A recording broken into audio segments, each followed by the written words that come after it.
Assalamualaikum warahmatullahi wabarakatuh.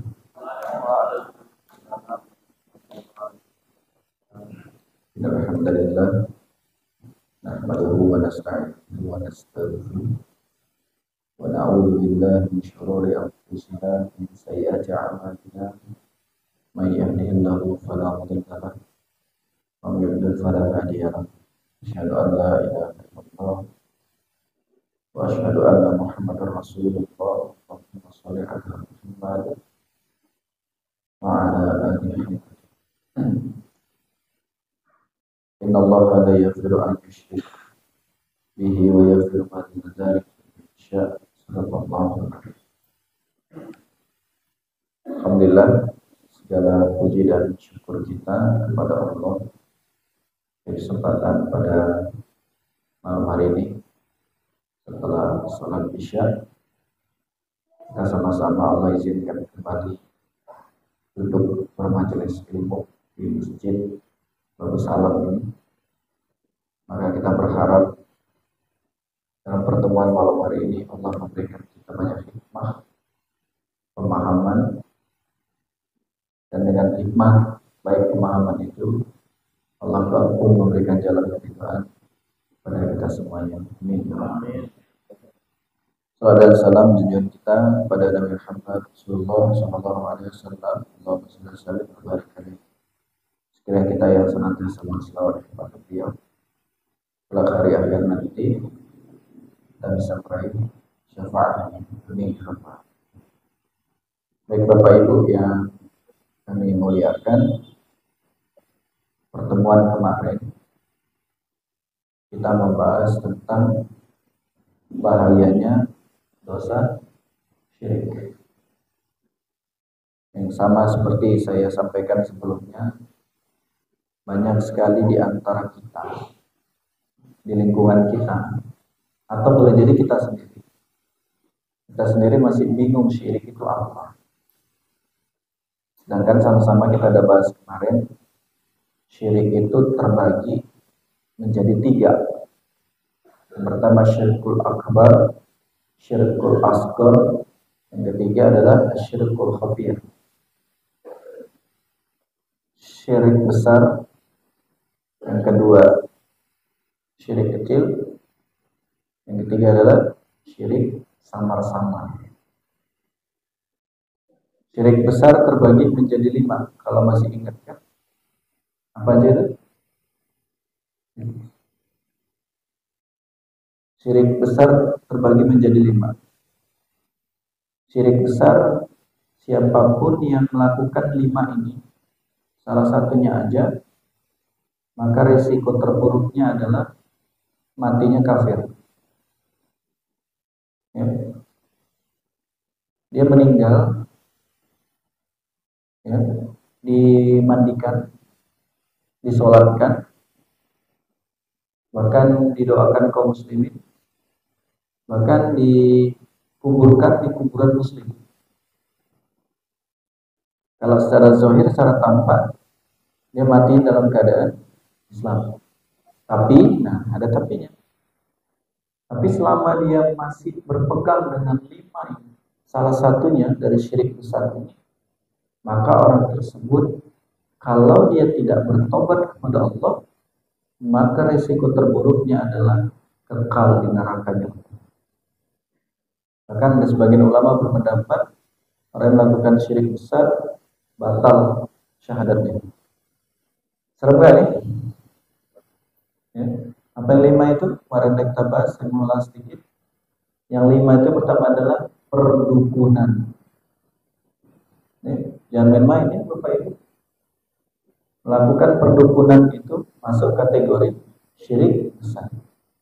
Yang kedua, percaya benda-benda yang menjadikan jimat. Nah, jimat ini dipakainya menjadi gantungan, ketergantungan, menjadikan pelindung. Benda apapun itu, ketika dia menganggap ini kalau saya dengar dari pernah pelakunya bilang, katanya cincin misalnya ada isinya, ada kodamnya, gitu ya. Bahkan sampai dia bergantung dengan itu. Nah, ini orang yang pernah melakukan percaya dengan jimat ini, jika dia mati belum bertobat, maka dia masuk kategori orang yang kena syirik besar, dia kekal di neraka. Yang ketiga, percaya ramalan-ramalan. Ya, ada yang pernah melakukan ini? Yang tapak tanganmu. Nah, termasuk ramalan-ramalan apa? Termasuk ramalan menentukan tanggal baik, tanggal buruk pernikahan. Dia percaya, lalu dipraktekin, maka orang tersebut telah melakukan syirik besar. Masih ada di Micrim, kayak gitu. Ada, Bapak Ibu? Hah? Kayaknya masih. Kenapa Pak Bu orang sepele Pak? Karena jawabannya sederhana. Karena informasi tentang bab kesyirikan ini masih sedikit sekali informasinya tersampaikan. Makanya saya bilang Pak Bu izin ya, mohon maaf lahir batin. Inilah pentingnya kita belajar tauhid supaya kita tahu apa yang menabrak norma-norma kehambaan kita di depan Allah. Yang keempat apa syirik besar? Yang keempat itu pesugihan, pasang susuk. Ada orang seperti itu, pasang pemanis, penglaris. Hati-hati yang jualan kalau udah pakai penglaris. Ini masuk kategori syirik besar. Dan yang terakhir apa? Sesajen. Masih ingat ya? 5 ini. Sesajen apa aja? Ya segala bentuk persembahan kepada syaitan, ya, baik dalam bentuk makanan, buah-buahan, hewan yang dia niatkan untuk persembahan, maka dia telah melakukan syirik besar. Jadi kalau 5 tadi yang disebutkan tadi, dia tidak bertobat di hadapan Allah, maka orang tersebut mati dalam keadaan telah kafir di hadapan Allah. Di mana dalilnya? Allah mengatakan di surah An-Nisa ayat 48, innallaha la yaghfiru an yushrika billah. Yang ayyushrika billah. Sungguh Allah tidak mengampuni dosa orang yang syirik dengannya. Wa yaghfiru ma duna dzalik liman yasha. Dan dia hanya akan mengampuni orang yang dosanya tanpa ada kesyirikan. Maknanya apa di sini, Bu? Maknanya di sini ketika dia wafat belum tobat. Tapi kalau tobat, insya Allah diampuni Allah. Maknanya di sini dijelaskan kembali, ini adalah orang yang dimaksud dalam kekal di nerakanya Allah. Wa may yusyrik billahi faqad iftara itsman 'aziman. Orang yang melakukan syirik itu termasuk kategori dia telah berbuat dosa yang sangat besar. Nah, ini tadi apa? Syirik besar. Maka saya masuk yang bab berikutnya lanjutan. Dari syirik besar muncul syirik kecil dan muncul syirik samar-samar. Mana dulu mau dibahas ini? Kira-kira kecil atau samar-samar? Mana yang paling bahaya? Kecil atau samar-samar? Dua-dua sama bahaya. Cuma bedanya, kalau syirik besar dia kekal di neraka, kalau syirik kecil atau syirik samar-samar dia nggak kekal Bapak Ibu di neraka, tapi masuk neraka yang sama, azabnya sama. Cuma bedanya dia tidak kekal. Nah, yang kekal tadi itu yang 5 tadi kita sebut di awal. Nah, siapa orang yang termasuk kategori syirik kecil? Kecil bersama-sama dulu nih. Kira-kira aja Pak. Soalnya satu materi, satu pertemuan nih, nggak bisa berdua, panjang bahasanya. Mau mana dulu? Yang serem yang mana nih? Kecil. Sama-sama juga sama. Nah, syirik kecil itu 2. Kalau syirik besar 5, syirik kecil 2. Syirik kecil itu kata Rasulullah, ya, Rasulullah yang sampaikan, ada perkara yang ditakuti oleh Rasulullah SAW kepada sahabat. Bisa kita pastikan Pak, iman para sahabat itu nggak imbang sama kita. Jauh sekali selisih.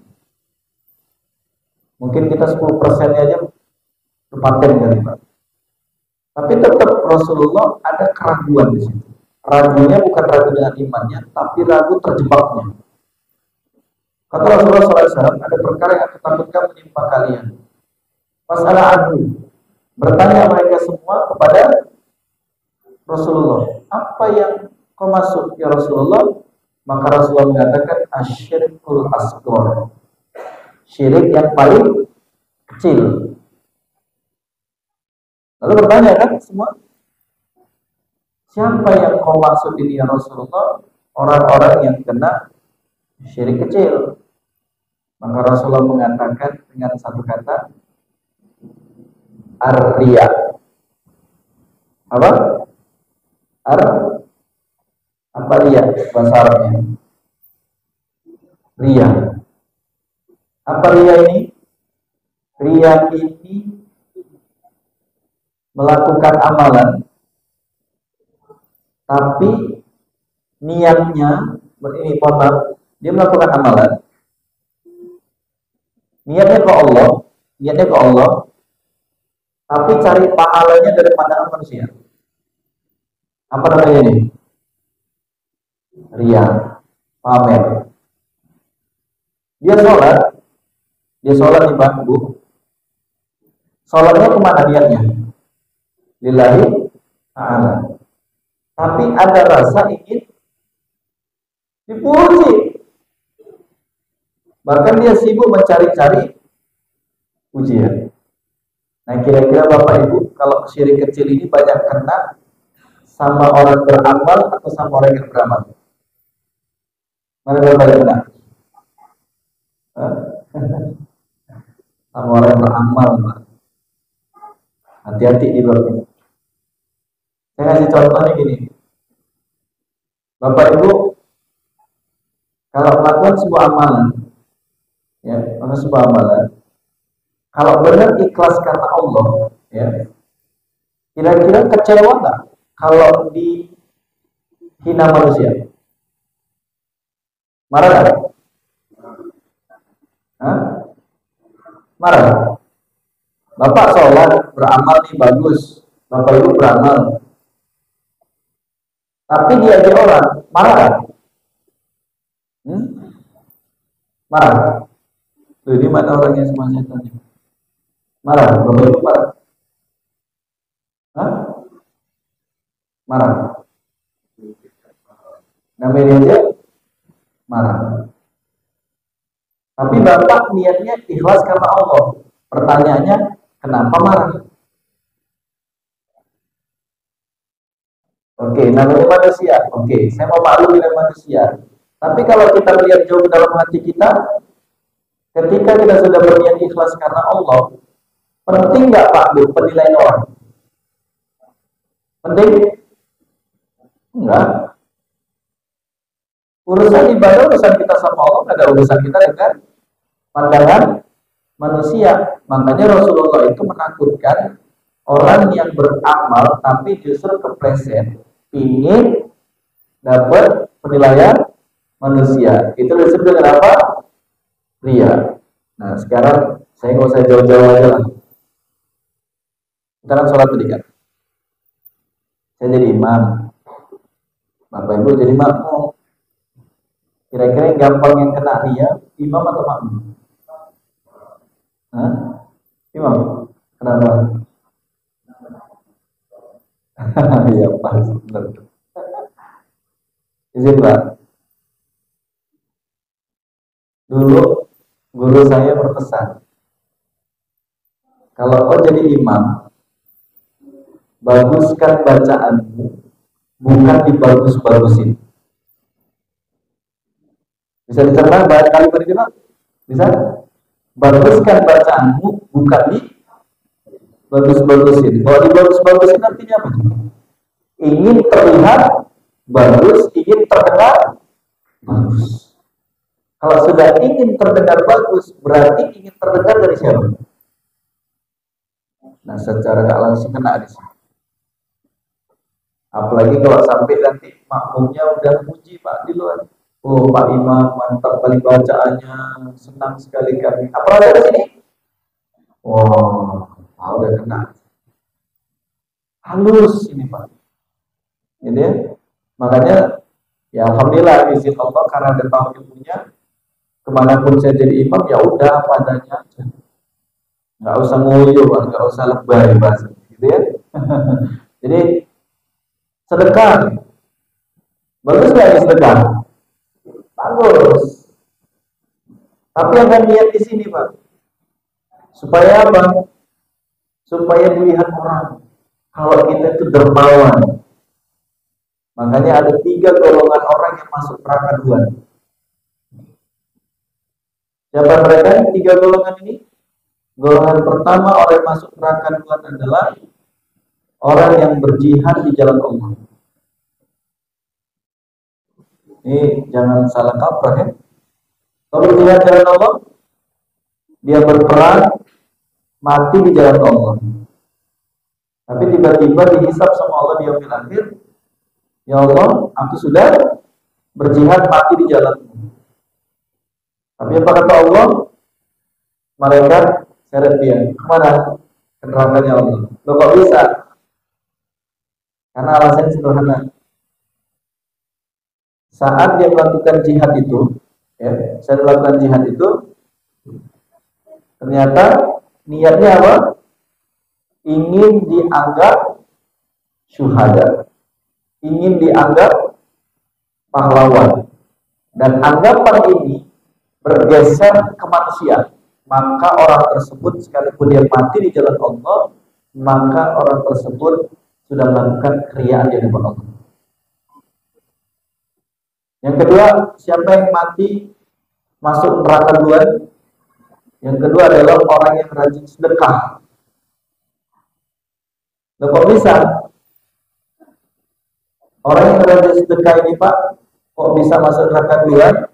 Karena ketika ditanya, ya Allah, mana pahala sedekahku? Kok nggak ada? Ternyata jawabannya apa?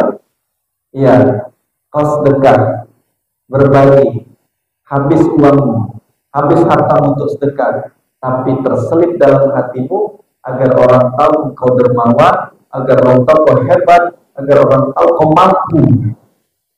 Dan pandangan manusia masih mempesonakan dengan kebaikan sedekahmu, maka orang ini digeser ke dalam neraka. Tanya saya Bapak Ibu, serem nggak ini? Gara-gara lihat? Ya, adik-adik, kalau yang masih mau main-main di teras aja ya. Ini saya sangat izin, sangat memegang konsen saya. Ya, kalau mau dengerin, dengar baik-baik. Jangan buat kajian dalam kajian ya. Udah bisa? Saya kejar-kejaran dengan suara mereka.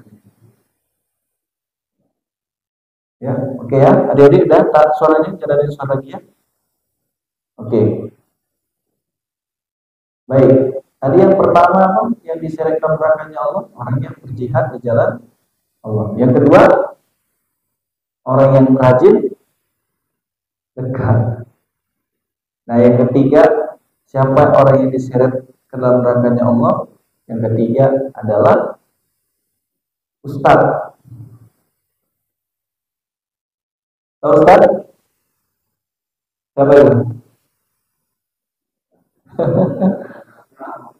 Gak serama ya? Ustadz itu Pak Bu, itu resiko terbesarnya, dia paling gampang masuk dalam nerakanya Allah. Loh kok bisa dia masuk dalam nerakanya Allah? Apa sebabnya? Karena si ustadz tadi merasa ustadz, merasa paling ustadz, bahkan kemana-mana melabeli dirinya seolah-olah dirinya seorang ya ustaz berilmu gitu ya. Makanya saya izin Pak, Bu, mohon maaf lahir batin Pak. Saya diskusi dengan teman-teman kita sesama dai, teman-teman kita secara apa ya, gimana ya saya ngomongnya. Kita diskusi agak ada kegelisahan di tengah masyarakat sekarang. Apa kegelisahannya? Ya mohon maaf, ini kita diskusi sama ahli-ahli ya. Ternyata hampir rata kami semua sependapat sekarang ini mulai menjamurnya siapa? Ustaz. Betul nggak? Dari yang muda menjamur semua. Bagus nggak? Bagus. Sangat bagus. Tapi, tapinya banyak di antara kita ketemu Ustaz yang hari ini, saya mengkritik diri saya juga, dia tidak berbicara yang bukan makomnya. Bahkan dia berani berfatwa yang bukan makom yang ilmu yang dipelajari. Ini menjadi resiko di tengah masyarakat. Satu. Yang kedua, penyajian keilmuan yang masih terlalu minim, Pak. Paham nggak maksudnya, Pak? Terlalu minim. Kalau tanda kutip, masih banyak main-mainnya, masih banyak candanya daripada ilmu. Padahal yang dibutuhkan umat itu adalah nasihat, masya Allah. Jadi ini yang menjadi kegelisahan kita. Tapi kita senang, Pak. Kenapa? Karena semakin banyak seorang pendakwah. Tapi yang membuat kita sakit adalah seorang dai yang mengambil yang bukan makomnya, berfatwa yang dia sendiri nggak paham, mengembarkan hadis dia sendiri nggak tahu nih hadis sahih atau enggak, asal jeplak aja. Nah ini juga ya yang masya Allah. Jadi izin Bapak Ibu, menjaga hati lebih mahal, lebih berat daripada menjaga ilmu itu sendiri. Makanya izin Bapak Ibu mau lihat batin, begitulah bahayanya ria. Saya aja ceramah gini Pak, ini pengen diakui, pengen dilihat orang, pengen dipublish supaya orang tahu, itu aja saya udah gawat di sini saya ini Pak. Ya, udah di sini. Aduh. Bahkan kalau ditanya ya Pak, kalau bisa foto saya pun kalau bisa nggak ada. Disebar di flyer nama aja gitu. Kenapa? Karena hati saya nggak kuat Pak, gitu ya, masya Allah. Tapi terkadang satu sisi penting juga media itu memberikan satu pandangan seperti ini. Supaya apa? Supaya menjadi ilmu bagi yang mendengarkan. Wallahu a'lam. Tapi jika saya ingin terkenal, aduh ini gawat Bapak Ibu. Nauzubillah min dzalik. Ya. Jadi golongan yang ketiga tadi adalah seorang ustaz. Jadi begitulah seremnya Bapak Ibu dalam dunia dakwah ini jika tidak pandai menjaga hati. Bukan berarti saya ngomong ini saya udah pandai banget, enggak. Saya juga masih terus Pak Bu belajar ya. Masya Allah.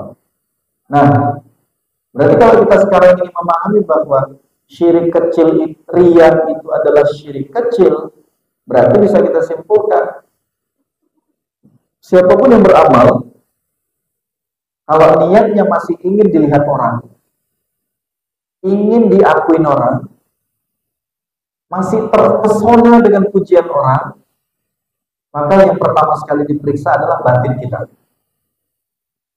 Jangan sampai nanti apa kebaikan yang kita lakukan ternyata di akhirat nilainya nol, sia-sia. Makanya hati-hati Bapak Ibu. Bapak Ibu melakukan apapun dipublish boleh, tapi niatnya sebagai syiar, bukan sebagai supaya orang tahu, supaya kita terkesan apa, ingin dipuji. Nauzubillah min dzalik. Ini kita hindarkan. Gitu ya. Nah, itu syirik kecil yang pertama. Syirik kecil yang kedua itu adalah al-usbu. Apa itu? Ujub. Tahu ujub? Ingin, nggak ingin dipuji tapi berbangga-bangga. Gitu ya. Ini udah jelas kemarin? Udah jelas, Pak. Udah. Udah yang paling depan. Belum ya? Ujub.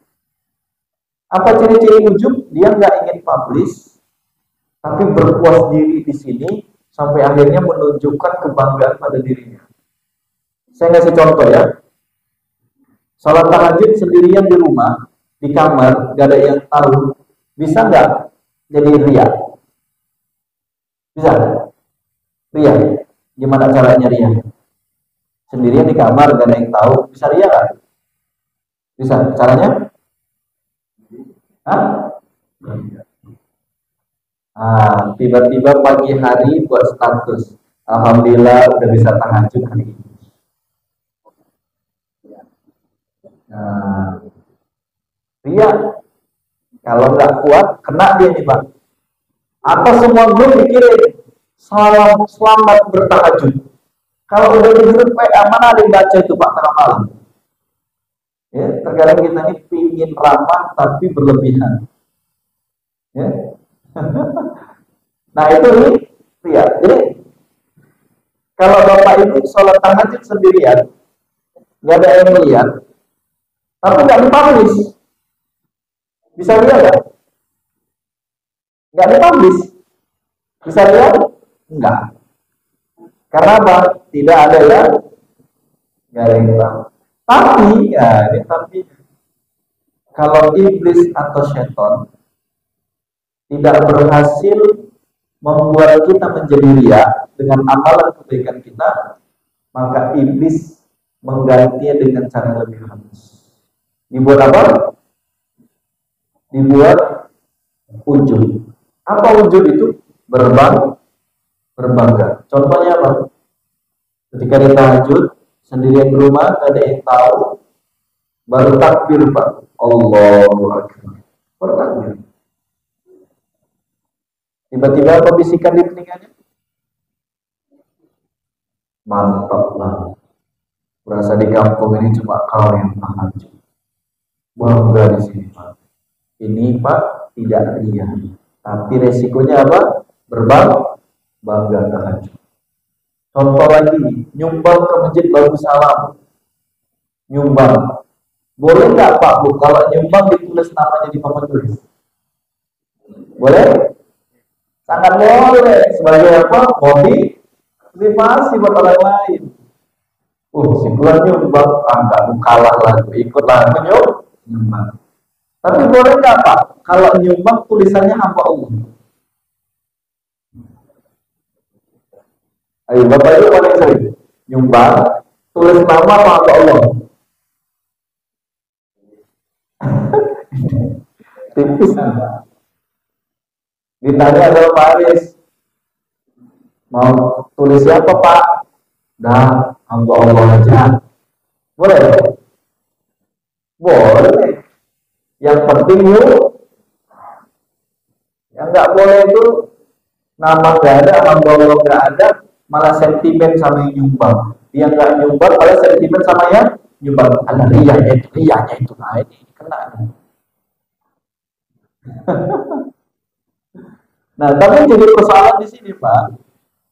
Bukan masalah tulis nama, bukan masalah hamba Allahnya. Ini soal hati. Jadi kita nggak bisa menghakimi orang yang ditulis itu ria, hamba Allah pasti nggak ria. Belum tentu. Karena kalau nggak ria, bisa jadi sini apa? Ujub. Ini dua-dua racun batin. Syirik kecil. Ya, bahaya kan? Nah, itu kategori syirik kecil. Saya habiskan aja ya. Terus syirik sama. Syirik sama itu Pak, salah satu tandanya adalah muncul kelebihan-kelebihan pada diri dan dia menuhankan kelebihan itu. Contoh, pekerja bangunan, kan? Contoh pekerja bangunan kan, berbuat dia, dibangunkanlah masjid misalnya, lalu dipuji orang Pak, paten yang dibuat ini, gitu ya. Terus dia ngomong, ya kalau nggak apa yang ngerjain, mana bisa kayak gini? Ini apa namanya? Bukan hanya ria, tapi ujub, bahkan izin Bapak Ibu mohon maaf berbangga seolah-olah ini kalau nggak karena aku pada bisa nih. Ada orang kayak gitu banyak.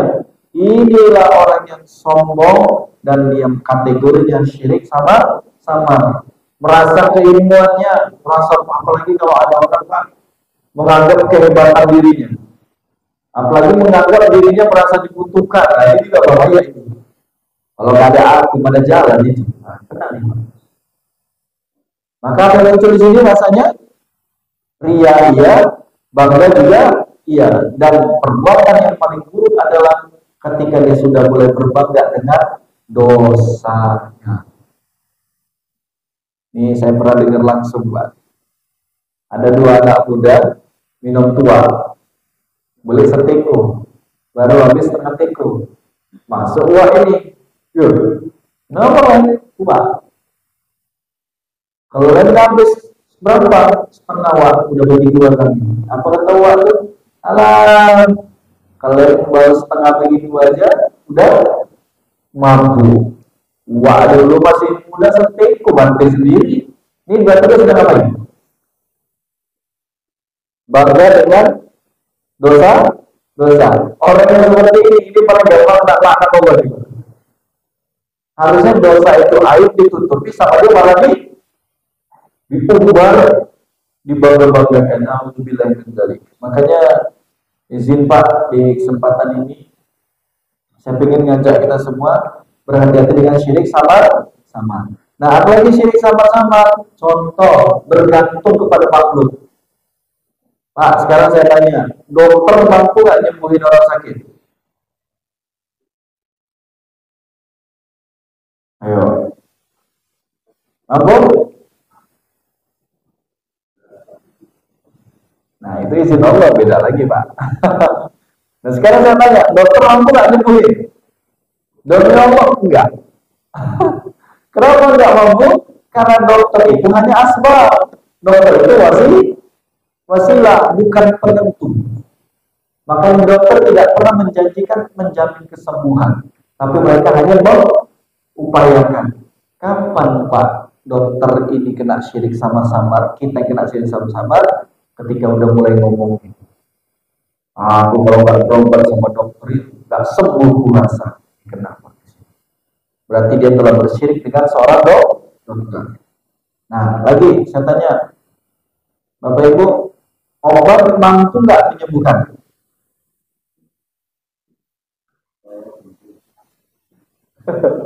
Ini tipis nih, Pak. Mampu obat nyembuhin? Enggak. Obat tidak akan pernah mampu menyembuhkan. Tapi kalau itu kami minum obat kok sembuh, Pak. Bedakan asbab, ya, bedakan asbab sama objeknya. Izin ya. Ada nggak pernah Bapak Ibu pernah dengar orang ngomong gini? Aku kalau nggak minum obat ini nggak sembuh merasa. Pakai kali ya obatnya. Berarti dia bergantungnya ke siapa? Nah, harusnya yang benar yang mana? Alhamdulillah, wasilah minum obat ini aku sembuh. Beda nggak bahasanya kalau wow, aku udah minum obat pasti sembuh. Beda nggak? Nah, ini orang melakukan syirik dengan obat. Kalau itu ini syirik samar-samar. Seorang istri bergantung pada suami bergantung pada istri, sama Pak. Sampai muncul kalimat apa? Tolong jangan tinggalkan aku tak bisa hidup tanpamu. Ada lebaynya dia. Hati-hati, jangan sampai menuhankan pasangan. Apalagi sampai menuhankan harta, menuhankan barang. Maka nanti ujung-ujungnya risiko terburuknya adalah munculnya penyakit ain, ya. Penyakit ain dari pembahasan khusus.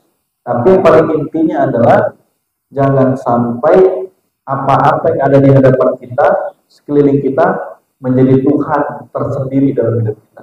Inilah syirik. Jadi Ustaz, kalau sakit nggak boleh ke dokter. Salah, Pak. Tetap berobat, tetap minum obat, tapi tidak menggantungkan kesembuhan dengan dokter, tidak menggantungkan kesembuhan dengan obat. Tapi apa yang kita bilang? Izin Allah. Ini hanya ikhtiar. Sampai sini paham Bapak Ibu?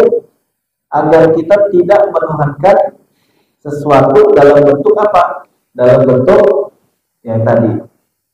Nah, gimana caranya agar tidak kena syirik samar-samar? Maka yang pertama kali dilakukan, disampaikan adalah ucapkan apa?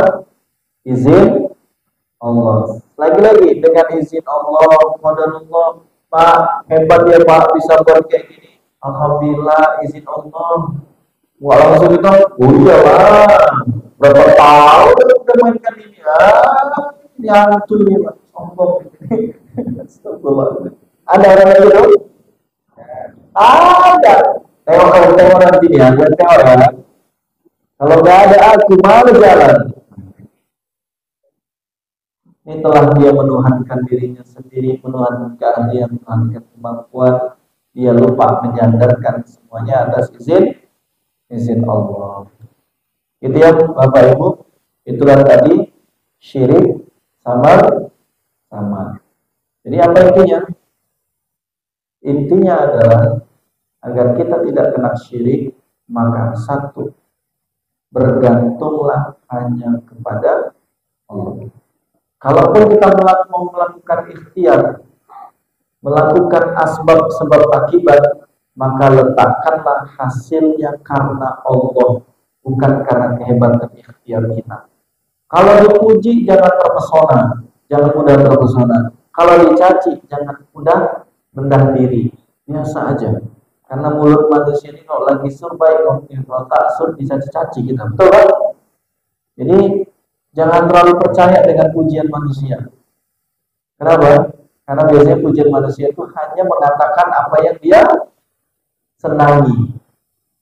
Jadi artinya apa?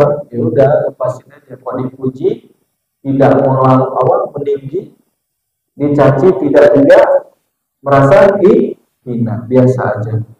Supaya apa? Kita menjaga hati. Insya Allah. Baik, di kesempatan ini jika ada yang mau didiskusikan, boleh dipersilakan, Bapak.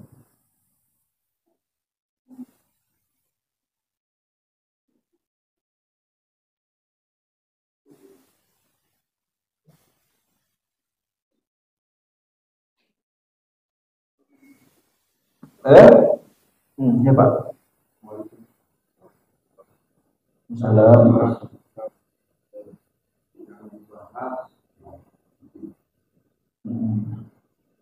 Untuk menjaga hati, apa ada amalan?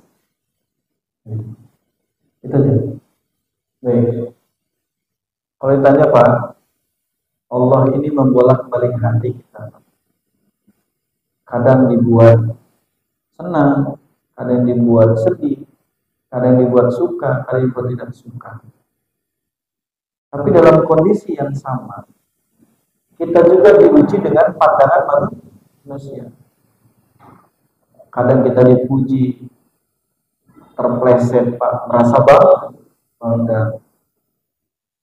Ketika dicaci, nggak enak hati, sakit hati, berat menjaga hati. Tapi jika sandaran utamanya hanyalah mencari pandangan Allah, maka ini salah satu formula yang paling mudah sebenarnya kita jaga hati. Udah tidak tertarik lagi dengan pandangan manusia. Bahasa kita los-los itu. Kalau aku beramal karena Allah, kalau aku berbuat karena Allah, biar ajalah orang mau ngomong apa. Tapi kan itu Pak, nggak mudah juga. Kadang terpleset juga. Umat awal ikhlas, enak kali dia bilang gitu lah. Caranya gimana agar membersihkan hati? Makanya melakukan tazkiyatun nafs. Apa itu? Pembersihan jiwa. Bagaimana pembersihan jiwa? Perbanyak istighfar. Itu Pak. Istighfar saat kapan? Saat kapan ada sempat, saat kapan terniat, saat kapan pengen istighfar, istighfar aja. Jadi nggak ada penghususan, istighfar aja. Bapak lagi kerja daripada bengong, astagfirullah. Ibu lagi masak daripada pelotot sana, pelotot sini, mending astagfirullah. Jadi bukan habis sholat aja, assalamualaikum warahmatullahi wabarakatuh, astagfirullahaladzim, astagfirullah. Bukan hanya itu maksudnya. Di mana aja bisa istighfar. Naik sepeda motor bisa istighfar. Bisa. Nyetir bisa. Santai bisa. Mau tidur bisa. Dan kenapa harus ada muncul kalimat istighfar dalam diri kita? Karena harus kita sadari Bapak Ibu, kita ini pendosa. Seringkali hati ini kotor. Ya, saya dapat nasihat dari seorang guru. Salah satu sebab sulitnya kita merasakan nikmat beribadah, sulitnya merasakan nikmat zikir, sulitnya merasakan nikmatnya baca Quran, sulitnya merasakan nikmatnya duduk di majelis ilmu. Salah satu asbabnya karena hatinya sudah mulai keras.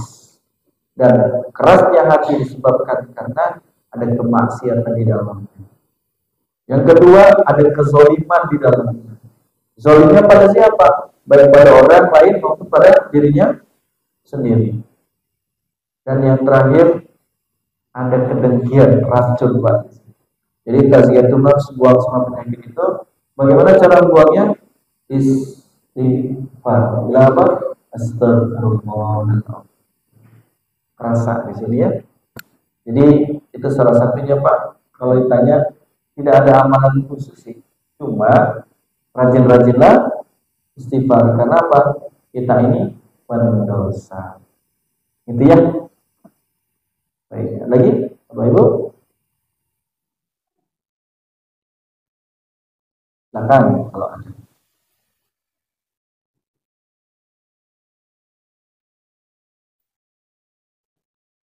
Habis.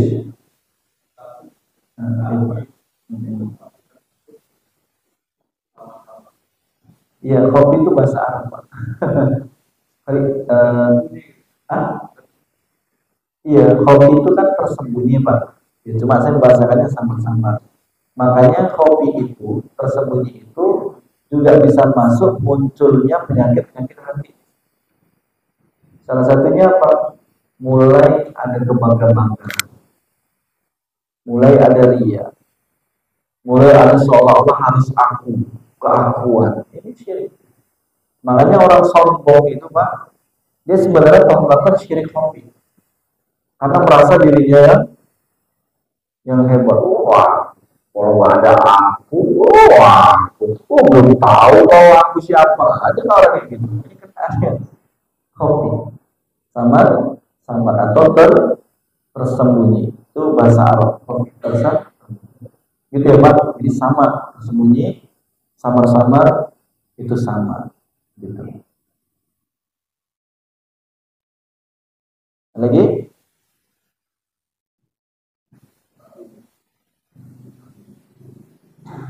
Udah. Habis.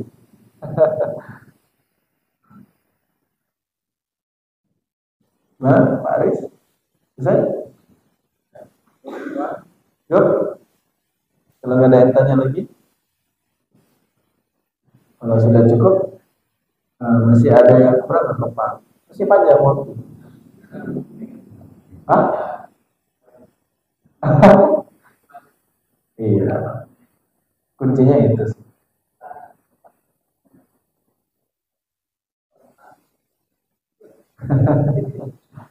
Ya, jadi kuncinya adalah istighfar. Istighfar itu kelebihannya banyak loh Bapak Ibu.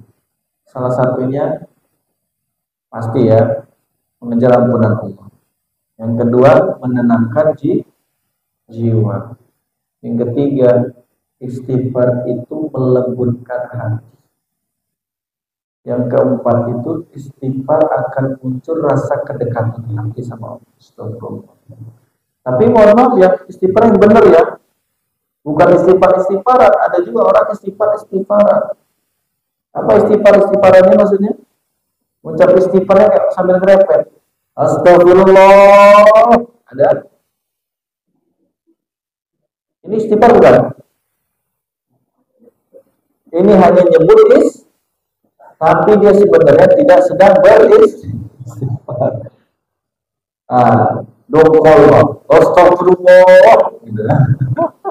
Ini bukan itu yang dimaksud. Yang dimaksud istighfar itu adalah meresap ke dalam jiwa sehingga apa yang tersampaikan dari lisannya itu tembus ke dalam qalbinya.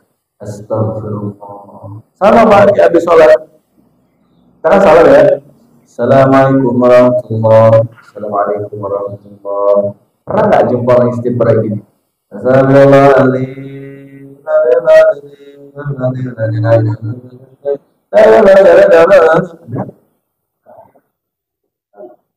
Hilang peresapan kejiwaannya, hilang masuknya. Apalagi istighfar itu nggak beres.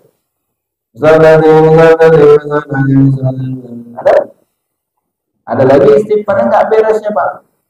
Mulut istighfar matang kan Bang. Lewat.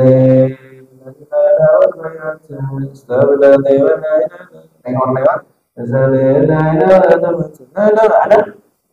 Bukan ini yang disebut istighfar. Ini namanya lafaz istighfar, tapi tidak tembus ke dalam jiwa. Makanya izin Pak, saya kalau bermakmum di belakang imam yang baca bareng, doa bareng, zikir bareng, kalau udah gak enak terdengar di telinga saya pakai cara saya sendiri Pak. Gemes sayanya. Kenapa? Contohnya Pak. Terus apa kalimatnya? Ya Rabbuna Ta'ala Subhanallah. Ada?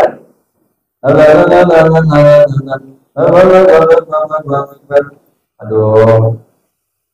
Kalau ada begini mah asapnya di mana?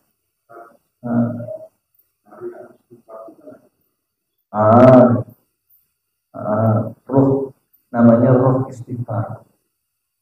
Ya. Jadi caranya gimana? Kalau agak dalam, itu umum ini Pak ya. Tapi yang saya mengambil dari sisi yang paling ringan saja. Istighfar itu menggunakan 3 bagian. Ya. 1 lisan, 2 telinga, 3 hati. Gimana maksudnya? Kalau lisan oke lah, kita baca apa? Istighfar. Kalau hati mengikuti. Astagfirullahaladzim. Nah, telinga apa fungsinya? Dia mendengarkan ucapan istighfarnya sendiri. Yang keluar dari mulutnya bukan hanya istighfar, semua zikir. Subhanallah, subhanallah, subhanallah, subhanallah. Dengar dia. Dia bukan dengar zikir orang, tapi dengar zikirnya sendiri. Subhanallah, subhanallah, subhanallah. Hatinya mengikuti. Gini aja Bapak Ibu, biar nggak terlalu jauh gitu. Kita bicara sesuai kapasitas ya, umum. Karena saya tanya Bapak Ibu, jawab dengan jujur. Saat berzikir kepada Allah habis sholat, kira-kira mana yang paling sering? Menikmati zikirnya atau mengejar jumlahnya?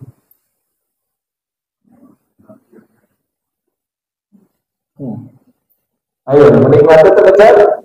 Yang tahu jawabannya siapa? Masing-masing yang jawab. Betul kan? Ada orang yang memang menikmati. Astagfirullah. Ada juga orang yang mengejar jumlah.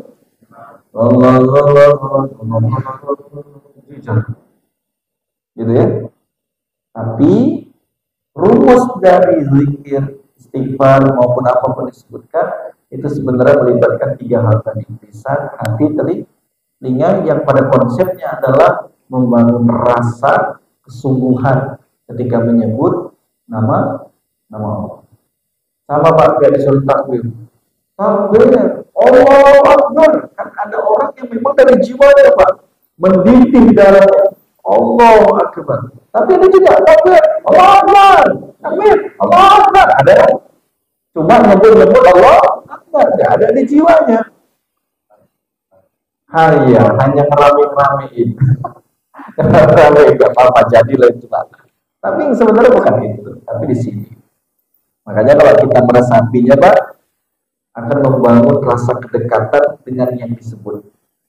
Kalau menyebut nama Allah dengan getaran jiwa, maka jiwa ini akan kenal dengan yang disebut, maka akan muncul dekatan rasa. Ini yang disebut bergetar hatinya. Wa idza dzukirallah wajilat qulubuhum. Barang siapa yang disebut nama Allah, bergetar hatinya. Gitu ya. Jadi kalau masalah tarikat itu sebenarnya kenapa saya tidak membahas, karena tidak punya dalil kuat di situ, Pak. Tidak ada dalil khusus. Itu hanya metode yang tidak bisa disamakan ke umum. Itu sering orang tasawuf, kalau saya tidak membahas itu, kenapa? Karena saya izin Pak, mohon maaf ya, ini supaya tidak terjadi salah paham. Saya disiplin ilmu yang diajarkan guru kami tidak boleh menyampaikan yang tidak ada dalil. Artinya tidak boleh sembarangan menyampaikan, apalagi mengada-adakan ilmu yang tidak ada. Ya, Insya Allah. Ini sebagai rujukan aja ke dalam batin saya, supaya tidak ada kejanggalan ketika menyampaikan. Gitu ya, Bapak Ibu. Ada lagi? Ini rame ya. Nah. Baiklah, udah 9:30 ya. Kita cukupkan kajian malam hari ini. Kita tutup dengan lafaz hamdalah. Alhamdulillahirabbil alamin.